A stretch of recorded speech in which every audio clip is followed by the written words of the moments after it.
The following is a fictitious retelling of the 2001 NASCAR season and beyond. This program is intended to be respectful and is not an attempt to slander or defame any of the people included. The storylines within do not represent the views or opinions of the brands and personalities involved.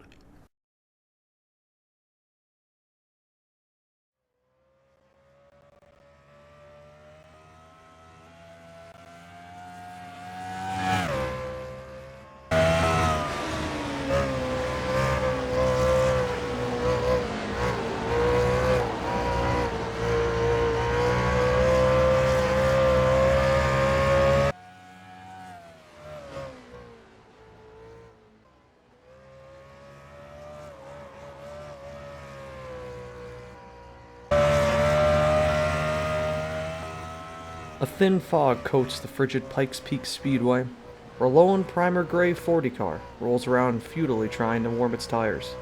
Inside the car, leading the brutal battle, is Austin Delgado, trying his best to give the team any information they can in regard to setting up the car and overall performance. This is not the first time the young Busch driver has piloted a Winston Cup car. Along with the scattered collection of Cup tests in 2000, in December of 1998, the then 20-year-old truck champion was given an offer by owner Felix Sabates to drive a Cup car the team had prepared for a possible 1999 bid.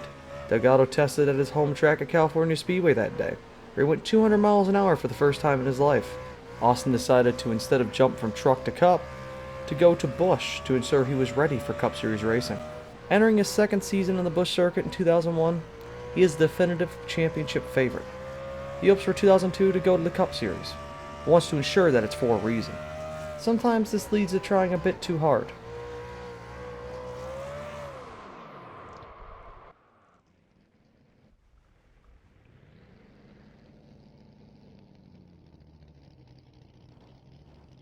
Crew Chief Darian Grubb keys up the radio and consoles his driver, telling him not to be concerned as ambient temperature had just reached 44 degrees. Delgado spins the car back out of the frostbitten grass and onto the track. As he pulls back around to the pit road, he responds back to the crew. Put 4 on it. I think I can make another run.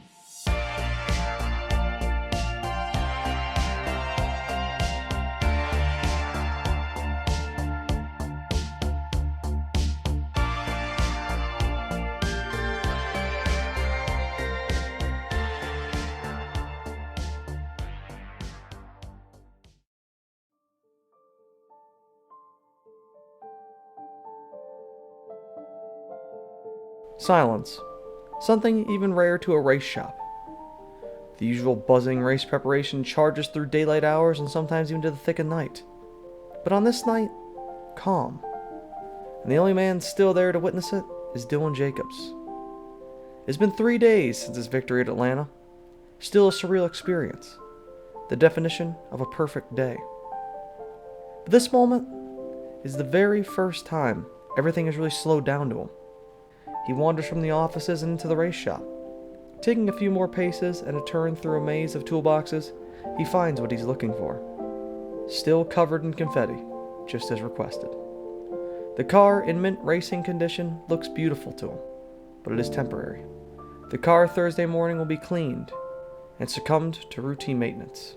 It is simply another cog in the Roush machine, and it cannot stop. This will be the last time he can admire it, to live it. The moment in real time, not as a memory. He steps closer and touches the car, moving some of the confetti in his hands. Slowly, he takes some of it and holds it. He stares at the red and blue pieces of paper before a voice from behind interrupts his trance. It's night security. His stroll had set off a silent alarm, and now instead of being blinded by memories, it's the glaring rays of a flashlight. Jacobs apologizes for the inconvenience and grabs his stuff and leaves.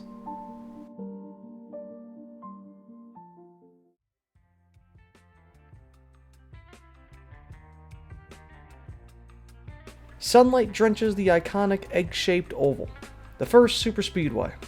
While it's now dwarfed by tracks like Daytona and Talladega in speed, it still shadows nearly every track in a test of will.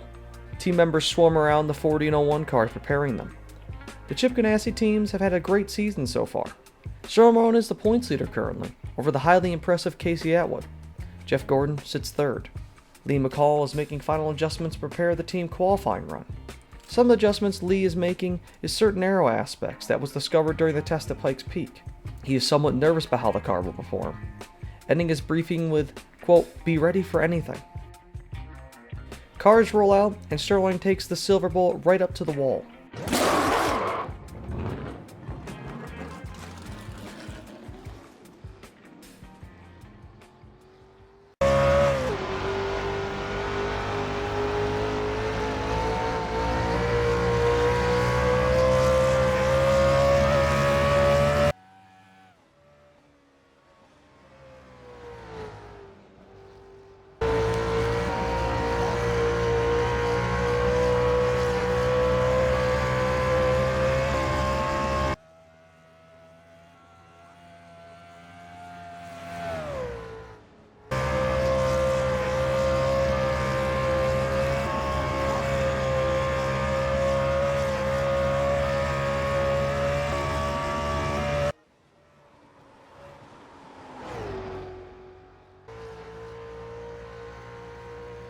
Sterling waits for word on lap time, and there's nothing. He thinks to himself that he's really got to get after it now, and he sails the car in even deeper than before. But in the middle of his bronze bald move, the radio comes to life. Alright, back it down, back it down. Ease up, ease up. Good job. Marlin thinks the next driver after must have crashed and slows down as fast as he can. He asks what happened, and again, no response. He rolls slow down the backstretch, and again, a delayed response comes through. Sterling Marlin, that is a pole and a brand new track record. Great job, man. Bring it on in. Sterling Marlin now holds the track record at Darlington, 28.197. Sterling keys back up in his iconic Tennessee accent and says, quote, Whoever tested this car at Pikes better get a bonus.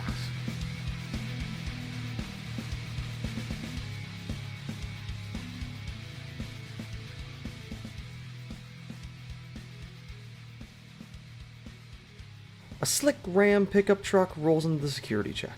The window rolls down and shows credentials. Austin Delgado, garage access. The security begins telling Austin where to park in the infield and what to look out for before suddenly a group of people begin migrating towards the truck. They begin making claims that he is the man responsible for the incredible new track record. Others claim of his accomplishments. Austin had interacted with fans before, but this was on a new level.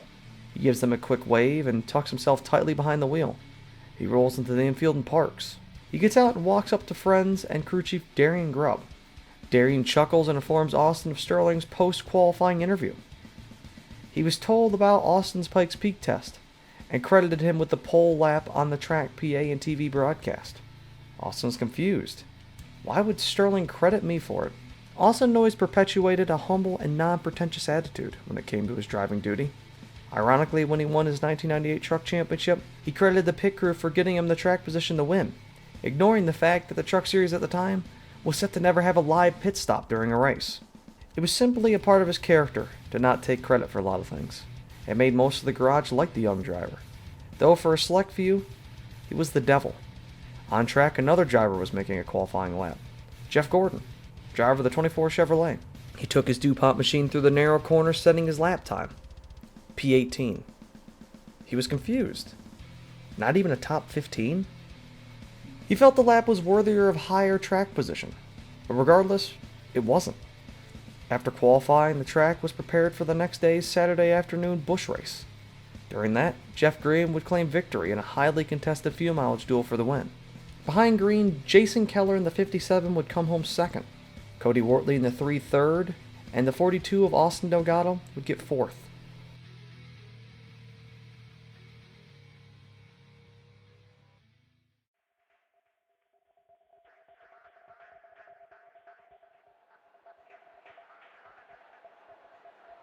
A foggy day in Darlington secludes vision for many driving to the track. The spring moisture sets a cool feel to the race, giving the gritty track more speed than normal. Cars roll out onto the grid with, of course, Sterling Marlin on the pole. Behind him, though, is the 29 of Kenny Wallace. The opening part of the year for Kenny has gone respectable. Laying groundwork in a surprise third team for RCR in 2001 has been a challenge to say the least. But Kenny has seemed prepared. He stands looking at his uncharacteristically white GM Goodwrench 29 car, alone. They had picked that car to contrast the iconic 3-car Dale Earnhardt drives. And when alone, thinking about it standing in the garage, he realizes that it still feels surreal to him. Suddenly, someone grabs him. He turns around, and it's his brother Rusty. He asks about Kenny's big day, to which Kenny lights up like the energetic charisma machine he is, and gleams with excitement. They talk like any other race day that the two have shared for years. Except this time, Kenny feels something different. He doesn't show it, but he actually feels that he can win today. That he has a shot. A real shot. Something he has never gotten in his Cup career. The brothers finish chit-chatting and go their own way.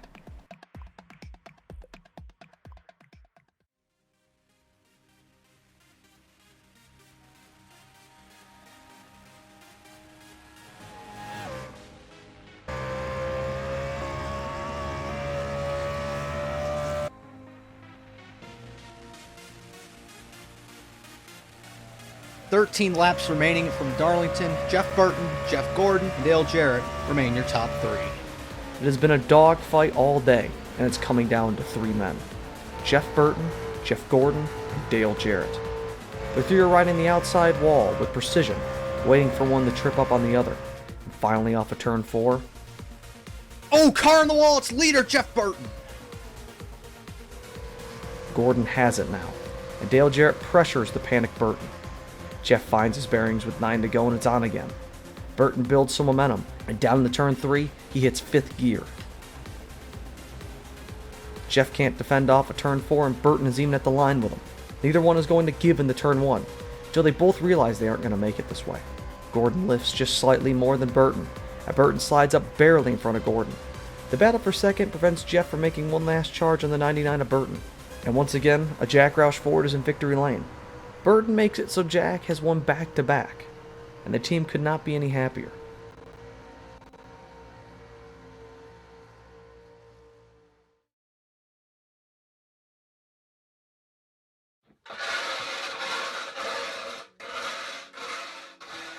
Crews roll off a silver 40 car, destroyed to the point that the scraping on the ground is unbearable for some. Unlike some drivers, Sterling Marlin is there, watching the product of a lap car checkup whilst leading the race be examined by the crew. A damaged 01 car is rolled off the other truck as well. They roll them into the shop for teardown tomorrow, and team members slowly trickle out as the shop grows quieter and quieter. Finally, Sterling stands alone. He is furious, upset at the result of a possibly promising day. Suddenly, his anger is startled by a voice. He turns, and it's Jason Leffler. Jason had gotten late, being stuck in post-race traffic. I was confused as to why Sterling was the only one left in the shop. Leffler, being a shy rookie, is gleaming with nervousness. He had rarely talked to Sterling, only being announced in January that he was driving the 01 car. Sterling could see Leffler's shakiness and invites him to chat. They will sit down on a stack of tires going through the events of the day. Jason had also been involved in a wreck, and overall has started his rookie campaign in the shadow of Casey Atwood and Kevin Harvick. Jason, in a moment of vulnerability, admits to Sterling that he's embarrassed. Being outrun like he has by the rookies and also by his teammate Sterling has wounded his confidence. Sterling assures him casually that he's got nothing to worry about. But Jason quips back with something Sterling isn't prepared for. He brings up the comments Sterling made about Ganassi's Busch driver Austin Delgado, and how he praised him for the pole. He continues on about his fears of being replaced by the next hot thing, pointing out Austin is also a favorite for the 2001 Busch Championship. Sterling at first is taken aback. He didn't realize the ripple effect of his comments, the effect they had on both young drivers at Ganassi. Sterling assures Jason he isn't going anywhere, and that he could be a great driver in the Cup Series. However, as he pats Jason Leffler on the shoulder, in the back of his mind, Sterling knows that he isn't Chip Ganassi.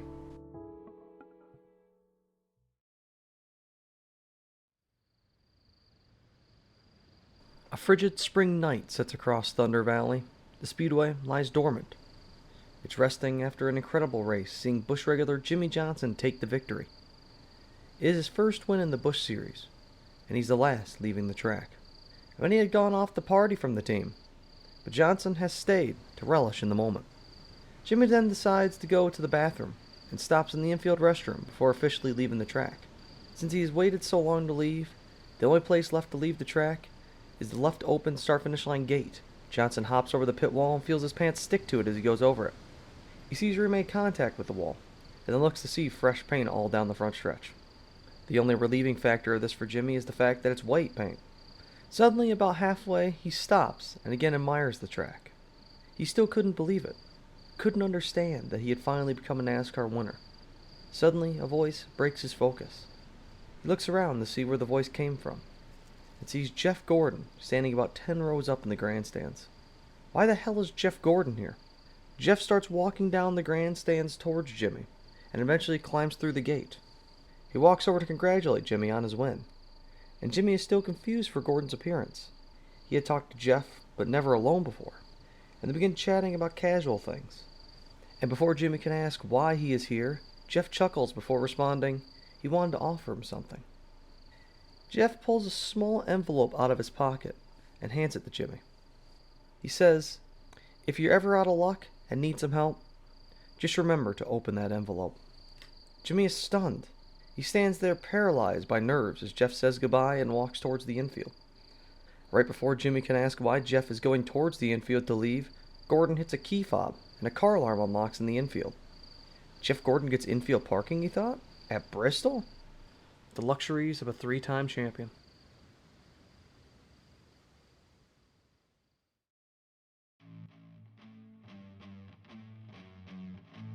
Cars roll out on track as the cold surface sees heat for the first time of the day. Heavy cloud cover has set a chilly tone over the Bristol township, and the threat of snow isn't totally out of question. Pole sitter Dale Jarrett is quite worried about the cold weather. In the sunny 60-degree practice day, the car was great, but in the 40-degree climate, who knows what the car will feel like. Dale Earnhardt Jr., who sits alongside of him on the pole, isn't worried, and plans to, like always, just go with the flow. Here we go from Thunder Valley, Bristol Motor Speedway, race number 6, we're green.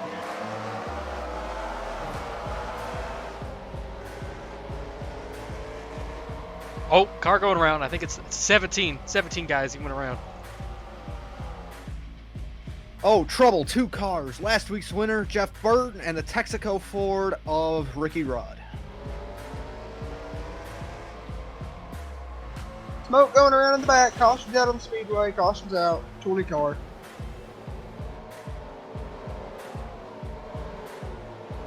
Oh, another car spinning. Oh, it's Bill Elliott. Oh, got the rookie Dylan Jacobs going around here with Elliott Sadler, guys. Oh, I think Matt's gone around again. Yep. Yeah, I think the 66 got him. And that's, oh, look out, the 55 Bobby Hamilton around. He's going to bring out the caution once again.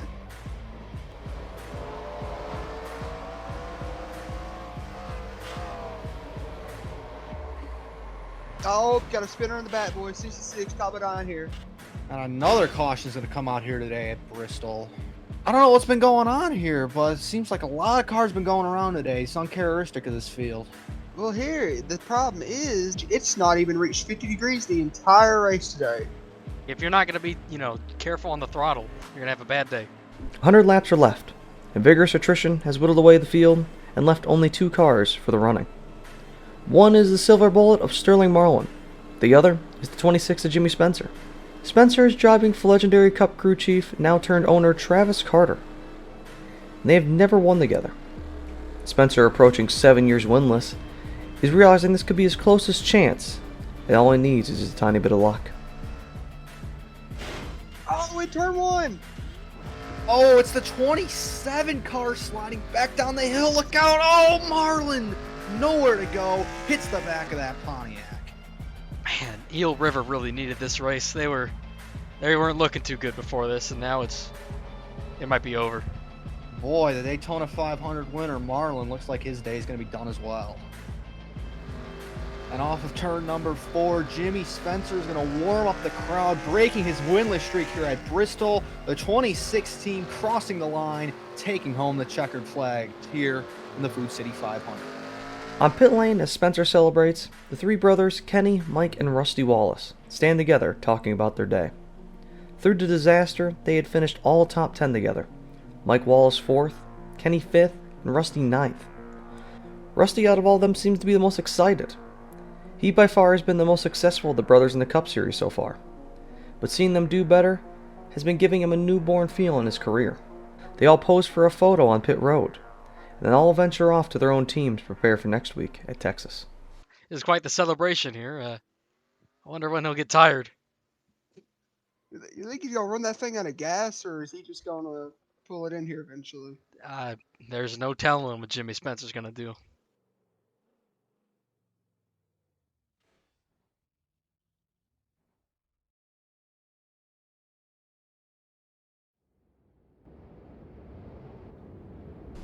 Bill France Jr. and his entourage of NASCAR employees venture to their flight home.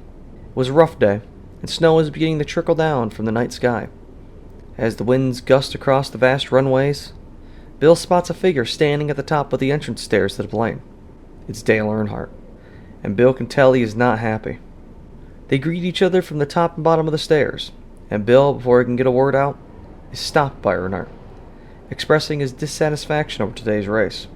Bill walks up the stairs towards Dale as he's berated by his friend over racing in near-freezing temps, and then the plane door closes. Whilst it's a short ride back to Charlotte, Bill may be in for a long flight home.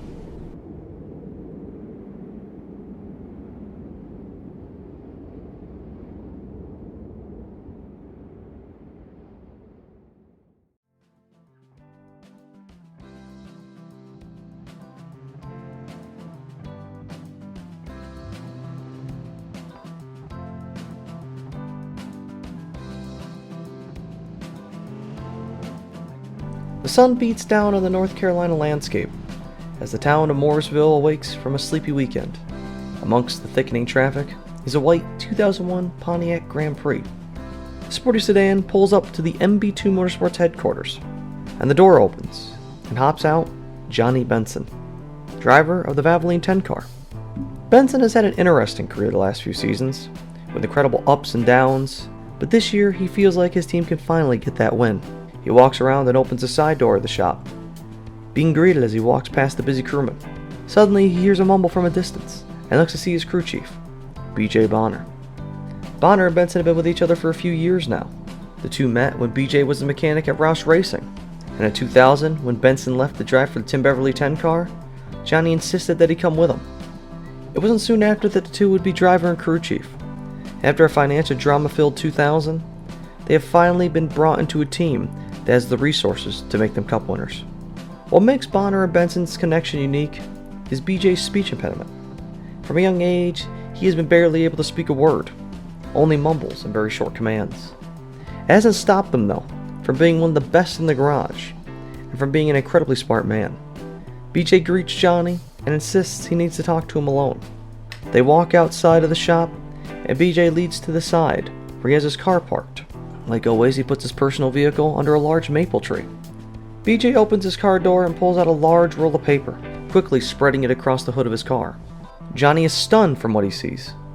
It is a detailed strategy of the next 5 years of their partnership. BJ's plan to build a dynasty.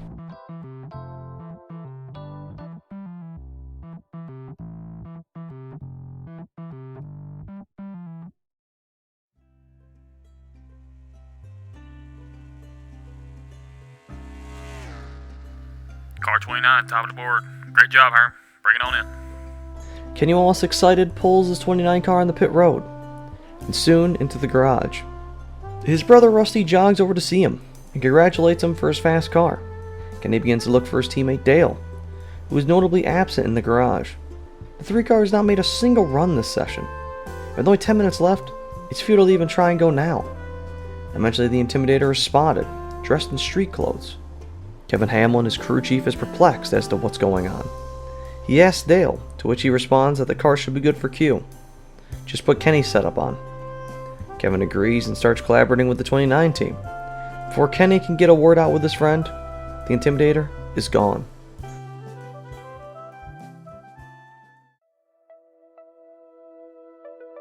The field sits lined up, ready to go for the 500-mile race. Ricky Rudd won the pole over Jeff Gordon, who sits alongside him. Kenny Wallace is third, fourth is Johnny Benson, and 10th, Dale Earnhardt. And last is rookie Jason Leffler, who slapped the wall in qualifying, slowing his time and needing to use a backup car. Jeff Burton is probably the happiest man on the grid, winning the Busch race the day prior. With 40 cars on track and 344 laps ahead of them, They engage in the 7th race of 2001. 150,000 fans on their feet. Now we hope you are at home. Here we go for 500 miles in a Lone Star State. We're green from Texas.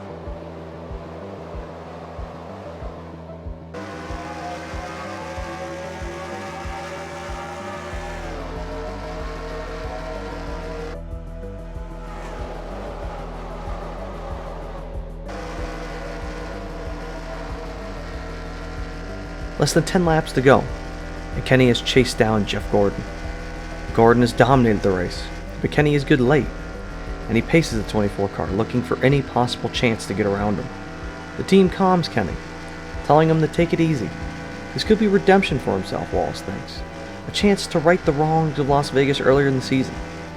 During that race, he had a chance against Gordon, but slapped the wall trying to chase him down with 30 to go. He gets closer. Coming to 4 to go, they sail down the backstretch.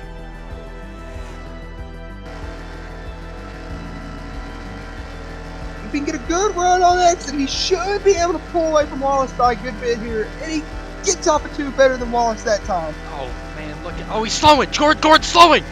Oh, Gordon's on the apron, and here comes Wallace through the lead. Kenny Wallace taking over the top spot. Not again.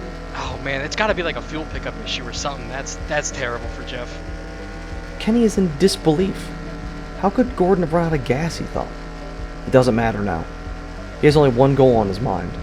This is what a driver's career leads up to. Off of turn 4, Art Richard Childress Racing's first win of the season goes to St. Louis, Missouri's Kenny Wallace. Wins it here at Texas. The last 3 laps are no challenge for Kenny, as he and the 2019 finally capture their first career victory.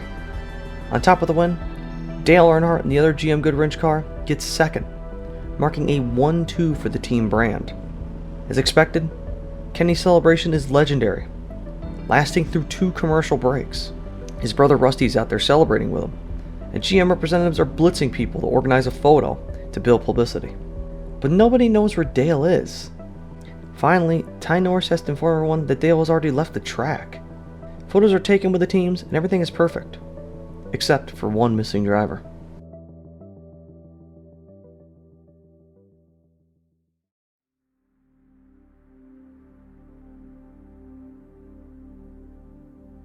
Inside the Hendrick Motorsports headquarters, a dark room encases Robbie Loomis. He's been working non-stop since the miscue at Texas to rectify the situation. Running out of gas with that short of a run at the end is inexcusable in his mind. And for Martinsville, he's going to get redemption. Jeff Gordon has tried to comfort Robbie about the miscue. Mistakes happen, and some of the members of the pit crew think that the underfueling was caused by a faulty fuel nozzle. But that's not a good enough excuse for Robbie. He's going to make sure no one will forget what happens at Martinsville. And here into 3 and 4, Jeff Gordon rebounding off of his late race heartbreak at Texas, gets it done here in Virginia. He's going to take home a grandfather clock for that dominating performance. By a lap. Glad that's over with. With the Jeff Gordon obliteration of the field, he left in his wake second place finisher Dale Earnhardt, rookie Casey Atwood in 3rd, Johnny Benson in his 10 car in 4th, and Rusty Wallace in 5th. Gordon, through the opening 8 race stretch, has grabbed a healthy points lead of 63 over rookie Casey Atwood, and 3 other men sit within 100 points of him: Kenny Wallace, Sterling Marlin, and Rusty Wallace. Sterling was a driver who has slipped so far, and hopefully is looking for a turnaround over the Easter break.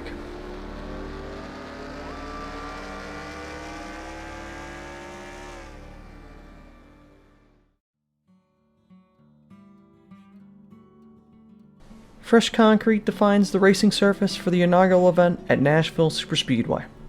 Pole sitter Jason Keller casts his shadow over the 39 other competitors. One of them is the 42 of Austin Delgado, 23rd. Uncharacteristic for himself, but he doesn't care. As he fiddles with his helmet and radio cords, 19th place starter and driver of the Penske 22, Nick Bergwald, greets him. The two have gotten to know each other quite well over the last few years, competing across the various lower NASCAR series. As they talk over the new racetrack, Bergwald's teammate and driver of the 12, Taylor Fry, greets them both as well. Together they chatter over various topics, Delgado slowly slipping from the conversation. Eventually it's just the two teammates, and they walk away, leaving Delgado alone with his Dodge. Keller wins handily over Frank Kimmel, who got a one-off Busch start. Delgado fights up to 6th, A humble day from where he started, but not good enough to keep up with Keller in the points. The 42 team falls back to 67 as Jimmy Johnson sits third, 71 back. Delgado is also absent of a win so far in 2001. A shock, since he was one of the favorites to win the title this season. His 2000 rookie Busch run was admirable. He grabbed 7 wins that year, but it appears a sophomore slump has sunk in and has hurt his prospects so far. Thankfully, there's still a long way to go.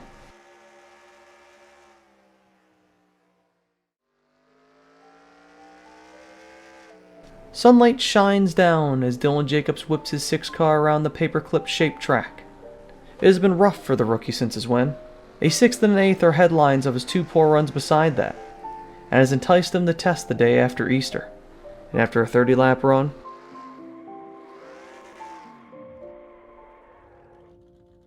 down on pit road, the crew checks the rear end and get ready to pack it up. Jacobs watches on, shaking his head. Suddenly, he feels a tap on the shoulder and turns to see Mark Martin. He is shocked as to why Mark would come to a test session. Questions why Mark is here, to which Martin brushes over that and begins to discuss his recent fall off in performance. He reminds Dylan of how he discovered him and the path to where he is now. From those little dirt tracks in North Dakota emerged a Cup Series winner, he tells him, and how proud he was of the kid he discovered that day in 1996 at the Slinger Speedway in Wisconsin. He pats him on the shoulder and reminds him to have the patience and calculated mentality he had during that time. After they chat, Martin walks away. The talk helps to build up Jacob's confidence, but he knows the wild card he is about to face.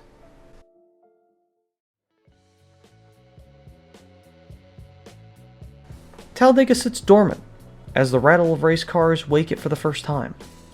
Busch practice leading into opening Cup practice start the long race weekend, and the infield is the driver of the 3-car for DEI, Cody Wortley. He stands getting himself ready before Richard Childress greets the young driver. They shake hands, and he congratulates Cody on his top 5 in his first ever Cup race. Cody, appreciative of the sentiment, thanks him and continues to get ready. Richard again interrupts Wortley by telling him of a deal he's putting together that he thinks he should try. RCR is looking at going to 4 full-time teams in 2002. And many in the sport believe it's the way of the future. But currently, the rumored 30 car is without a sponsor. That is when AOL steps into the picture. The online service has been growing its presence rapidly over the last 2 years, and now they want in the NASCAR. Cody Wortley could be their man to charge into the future with, but they're also looking at veteran Jeff Green. It is a massive offer for Wortley, one that would take him away from the team that he's been with since his NASCAR career started. He thanks Richard for the offer and walks out to the car for Busch practice. As he walks out, he hears the screeching of tires. The 27 car with replacement driver Mark Green spins across the infield, undamaged, and pulls it right back into the pit lane. Caution is out as sod covers part of the racetrack. Guess it's going to be a bit before Wortley can get some track time.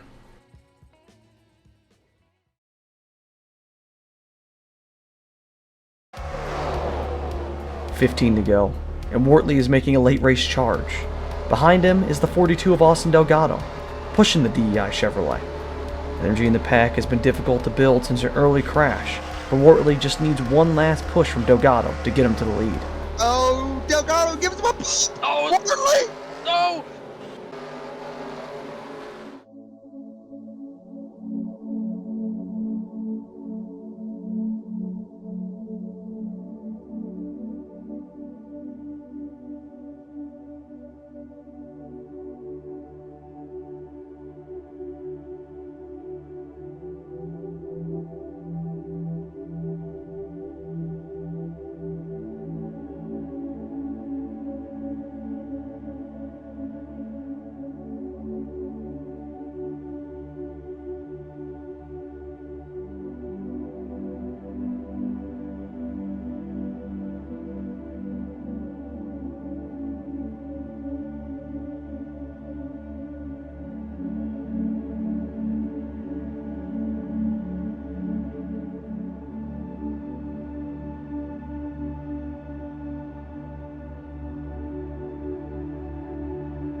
a tremendous crash here down the backstretch at Talladega. That 3 car is junk, and we haven't seen a car take off like that in a long time. Talk to me, Cody. You alright? You okay out there? Talk to me, Cody. If you're okay, give me a sign, man.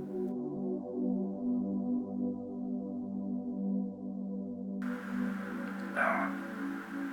I'm alright. Get me out of this thing.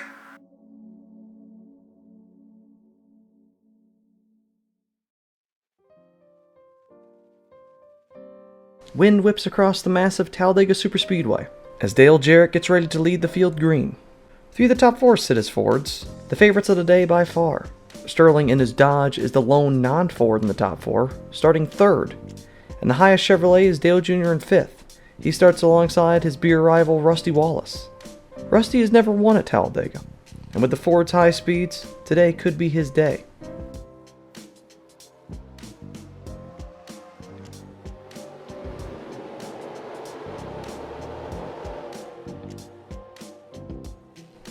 Many drivers are taken out early on lap 11. Of the notable ones is Dale Earnhardt in his 3 DEI cars. Rusty, who dropped back, not liking the early 3 and 4 wide, is happy that he made such a choice, and now after weaving through the grass, is ready to fight for it. Over the span of the race, Ford has multiple issues. Dale Jarrett has sustained damage from the wreck and never could keep his pace. Many had various engine and mechanical issues, leaving the 2 team cars of Ken Schrader and Johnny Benson to lead over half the race. It is with the final stops, though, that Benson speeds on pit lane and breaks up the 2. The race goes green for the final 90 laps, as a pack of only 7 cars vie for the win. Leading them with 10 to go is Rusty Wallace, holding a steady lead over Ken Schrader, Jimmy Spencer, and Ricky Rudd. They wait till 2 to go, when Schrader glances high on Rusty. He moves up easily and blocks the high lane. Across the white flag, he holds on still. They're 1 and 2 though, he drops back low and blocks Jimmy Spencer making a run. And down the backstretch, Schrader on the high side can't mount a charge. Everything seems to be going great for Rusty until... Look at his brother, though. You know he's angry. Here he comes in the middle. Oh my goodness, he betrayed his brother. He's gonna take the lead. Coming through the tri-oval, the brother making a move on brother. Not gonna happen. Kenny Wallace gonna take home the checkered flag here from Lincoln, Alabama. He wins. Kenny gets it done here at Talladega, and probably just like Texas, this is gonna be a long celebration tonight in the infield. Kenny Wallace wins again, this time with Rusty finishing 2nd. Kenny is ecstatic, celebrating even harder than his first win. He grabs the checker flag and streaks down the front stretch backwards. In his first 2 wins, his mentor and brother finished 1-2 with him.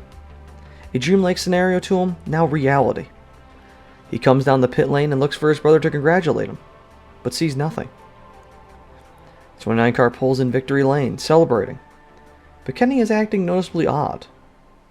He asks where Dale Earnhardt is, to which Richard Childress tells him he left the track over 2 hours ago. He then asks around where his brother Rusty is, and he's told that Rusty also left, noticeably upset. Kenny is with his crew, and they're all happy, but to him, he feels empty. It's becoming a realization to him that with the success, he is no longer a man that runs 25th. The guy that runs poor equipment, hoping you see him do well. He is now a competitor, someone you have to beat every week. Another obstacle that could lead you being driven to the edge.